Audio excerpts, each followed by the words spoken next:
अस्सलाम वालेकुम फ्रेंड्स, कैसे हैं आप सब। मेरी आज की वीडियो का मौजू है पपीते के बारे में। इसको इंग्लिश में कहते हैं पपाया और इसका साइंटिफिक नाम है कैरी का पपाया।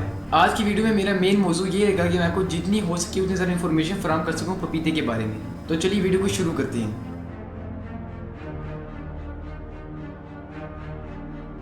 वैसे तो जो पपीता होता है इसके दो यूज़ होते हैं, एक सबसे पहला फूड के यानी खाने में और दूसरा होता है मेडिकल फील्ड में यानी कि इलाज के तौर पे। अब चलते हैं पपीते के फैक्ट्स की तरफ। फैक्ट नंबर 1, पपीता आपके जिस्म में किसी भी जगह पर इन्फेक्शन को रोकने के लिए काफ़ी करामत साबित हो सकता है। इसके अलावा पपीते को इन्फेक्शन रोकने के लिए सबसे पहले 1997 में इस्तेमाल किया गया था और इसके रिजल्ट इतने अच्छे निकले थे कि लंदन के अखबारों की सुर्खियों में इसको शाया किया गया था। इतनी सी बात को अखबारों में शाया करने की वजह ये थी कि लोग पपीते की अहमियत से वाकिफ हो सके। फैक्ट नंबर 2, खाने को हजम करता है। बहुत से लोगों में एक ऐसी बीमारी होती है जिसका नाम होता है लेंजेरिक प्रोटीन इंटॉलरेंस।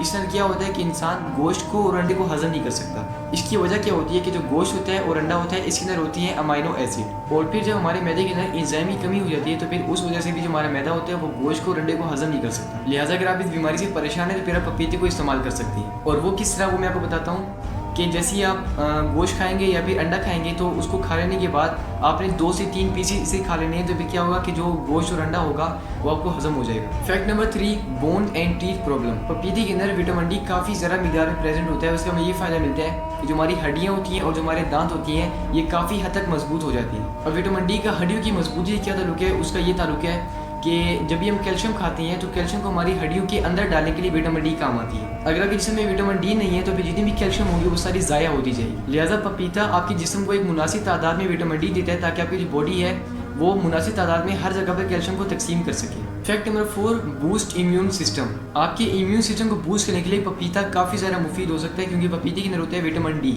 और विटामिन डी का ताल्लुक ना सिर्फ कैल्शियम से है बल्कि विटामिन डी का ताल्लुक आपके इम्यून सिस्टम से भी है। जब आपके जिस्म का इम्यून सिस्टम मजबूत होगा तो उसका ये फ़ायदा होगा कि वो कोई भी छोटी मोटी बीमारी नहीं लगेगी। स्पेशली ऐसा होता है कि सर्दियों में बहुत से लोगों को नज़ला, जुकाम और खांसी लग जाती है, तो ये सब इम्यूनिटी सिस्टम की कमज़ोर होने की वजह से होता है। लिहाजा सर्दियों के टाइम में पपीते को खाना अपनी इम्यूनिटी को बूस्ट करने का बेहतरीन टाइम होता है। Fact number 5, weight loss. Weight loss की शिकायत तकरीबन हर शख्स को होती है और वो लोग हमेशा इस कोशिश में रहते हैं कि वो कोई अच्छी डाइट मिल जाए ताकि उसको वो खाएं और उनका वेट भी ज़्यादा ना हो। तो उसके लिए पपीता बेहतरीन गज़ा है। 170 ग्राम के पपीते के अंदर सिर्फ 70 कैलोरीज होती हैं जो कि बहुत ही कम है, और इसी के साथ इसके अंदर फाइबर भी होता है जो कि आपको कब्ज से हमेशा के लिए महफूज रखेगा।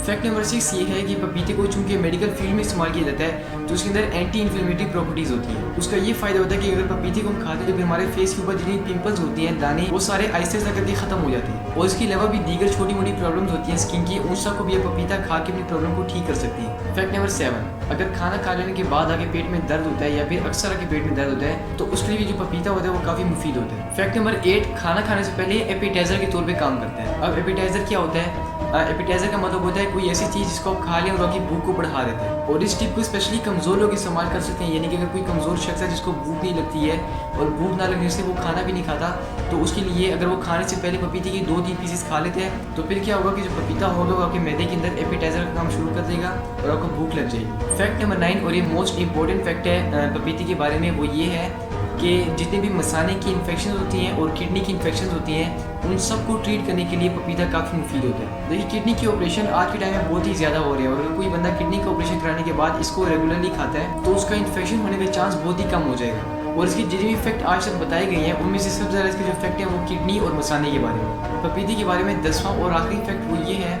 कि 1250 की ईस्वी के अंदर एक टूरिस्ट था जिसका नाम था मार्को पोलो। दुनिया के सबसे मशहूर और जाने माने टूरिस्ट के अंदर उसका नाम लिया जाता है क्योंकि उसने तकरीबन पूरी दुनिया घूमी हुई थी। उसके साथ क्या हुआ कि एक मरतबा वो एक इलाके के सफ़र पर गया, उसके जितने भी टीम मेट्स थे जो कि सफ़र में उसके साथ शरीक थे उन सबको बीमारी लग गई। वो ये थी क्योंकि जो दांत थे, जितने भी दांत, उन सब के जैसे ऐसा ऐसा खून निकलता था, और ये बहुत ही पुराना टाइम था। तो उस टाइम में टेक्नोलॉजी ने और मेडिकल फील्ड ने इतनी तरक्की नहीं की हुई थी। तो उस टाइम के अंदर मार्को पोलो ने अपने टीममेट्स को ये बोला कि आप सब पपीता खाएं। मार्को पोलो ने अपने जितने भी टीममेट्स थे उनको 3-4 दिन तक कसरत से पपीता खिलाया, और उनके जितने भी दांत थे जो कि कल तक उनसे खून निकलता था वो सारे ठीक हुए, और यहाँ पर जिन इफेक्ट्स होते हैं वो सारे मुकम्मल होती हैं। एक बार फ्लैशबैक भी ले लेते हैं इंपॉर्टेंट फैक्ट्स के बारे में।